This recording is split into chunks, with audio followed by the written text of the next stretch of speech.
Hey, all, this is David Ducker coming back at you, and today I'm going to be talking about villain types, the evil mastermind. Um, so I was inspired to do this video. I was just watching some old pro wrestling tapes, and in the pro wrestling world, Bobby Heenan is probably the ultimate evil mastermind. Um, and of course, this also got me thinking about how to use that character in a game and how other people have used masterminds well. You can find lots of masterminds all throughout fiction, but I want to really pull down the ways that they're done the very best. So Bobby Heenan, that's one, and Lex Luthor is going to be my second example.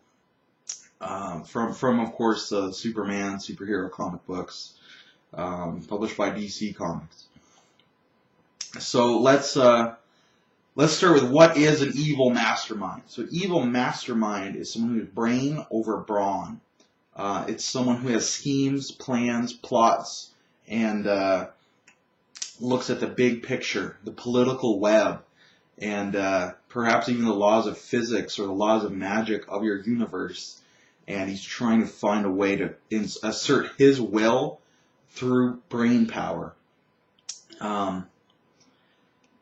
So because they're so cerebral, they're such cerebral characters, they do very well as a foil against a really physical hero. So you want to bring in, Conan, get him with the evil wizard, get Thulsa Doom in there. You want to bring in the Incredible Hulk, get the leader in there. You want to bring in somebody like Colossus. You could get in Mr. Sinister there from the X-Men franchise. So to contrast, I think Superman's first supervillain was the Ultra Humanite, and that was a great example of a foil because Superman, of course, is super strong, super fast. He can leap tall buildings with a single bound. And the Ultra Humanite is just this little old man in a wheelchair. His back is broken before Superman even shows up. So he's in a wheelchair, but through the power of his brain, he's able to keep up with Superman and vex him greatly. So that's one thing about the mastermind. They work well against cerebral villains. It would be an interesting turnaround to get a really cerebral hero, a guile hero, and bring in somebody like Doomsday or the Incredible Hulk. And all their carefully laid plans are just smashed by the Hulk. So that might be fun inversion of that. Maybe take Game of Thrones, you got all your political machinations, and then a barbarian horde shows up and wrecks everything. Or maybe just a dragon flies through and starts burning villages down for no reason. But I'm going to come back to my example. So why was Bobby Heenan the best evil mastermind? Why was Lex Luthor the best evil mastermind? And the reason is because first they had the most pathos. It's easy to get logos with a mastermind, logical thought, because that's their whole gimmick. And often you'll see the mastermind revealed at the very end. The mastermind's revealed, and then the heroes, boom, and they take him out, and that's it. But the great thing about Bobby Heenan and Lex Luthor is they're revealed from day one. You know Bobby Heenan is the evil manager. You know Lex Luthor is the evil corporate executive, the corrupt corporate executive. But you can't get your hands on them. To a degree, Dr. Doom, same thing, because he had diplomatic immunity. So Dr. Doom might also fit in there with one of the top evil masterminds. But if you look at Lex Luthor, so we know right away he's the bad guy. But we need to get evidence to arrest him because Superman is lawful good. So what Luthor does is he doesn't attack Superman directly. He's a mastermind. He sets up others to attack Superman. He creates this whole plethora of supervillains to attack Superman. He comes in with Bloodsport and the Kryptonite Bullet, comes in with Metallo and the Kryptonite Heart, He comes in there with some versions he cloned Doomsday or Bizarro, or he set up a deal with Brainiac so Brainiac could come in and kill Superman.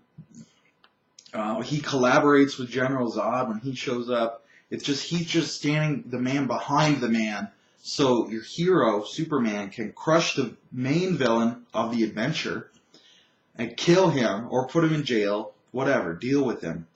But you can't deal with Lex Luthor yet. He's still there. So all of the emotional energy is still in the story. It's because it's in Lex Luthor and you can't get rid of him yet. Just because you don't have the evidence.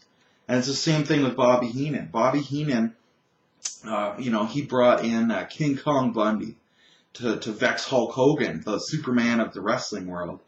And over the course of this, Hulk Hogan destroyed King Kong, but Bobby Heenan was still there. And now Bobby Heenan seduces Hulk's tag team partner, Paul Orndorff, away from him and turns Paul evil.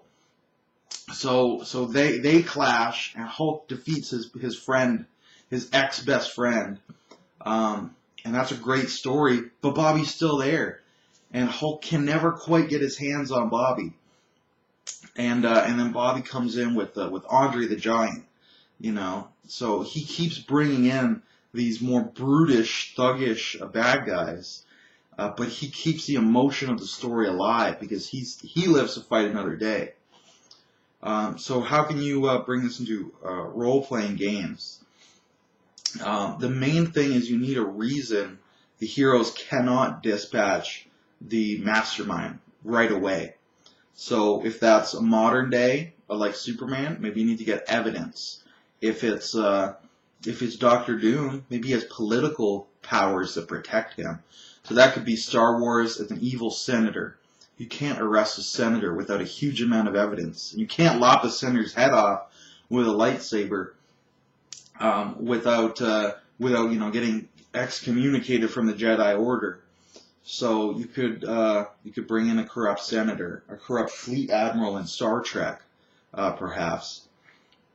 Or if you're coming back to a fantasy game, wizards and clerics work great. Clerics could have political protection, or an evil noble. Noble could have political protection.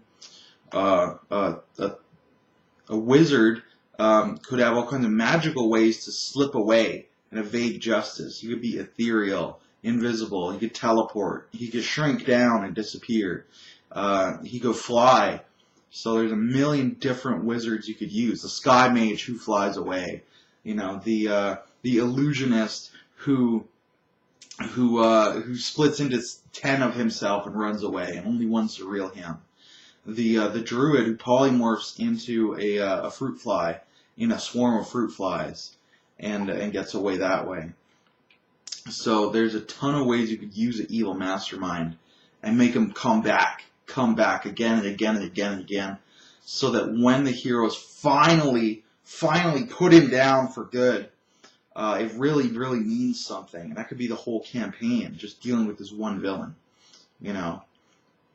So that's my examples on evil villains, on evil masterminds, villain type, and that's why I think those are the best ones to use